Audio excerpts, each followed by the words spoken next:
Persamaan untuk package Pro dan Basic adalah akan menggunakan apps yang sama sahaja.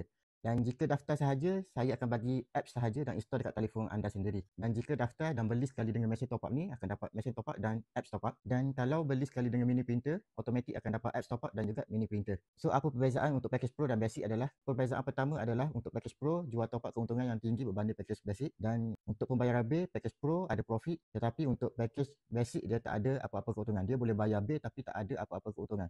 Dan perbezaan yang ketiga adalah untuk package Pro boleh daftarkan downline. Maksudnya kita boleh daftarkan orang lain untuk guna sistem top up dan bil ni, dan kita akan dapat keuntungan daripada pendaftaran tersebut. Tapi untuk package Basic dia hanya untuk buat transaksi top up dan pembayaran bil sahaja. Dia tak boleh daftar downline. Dan yang keempat adalah untuk package Pro dia boleh dapat keuntungan daripada transaksi downline.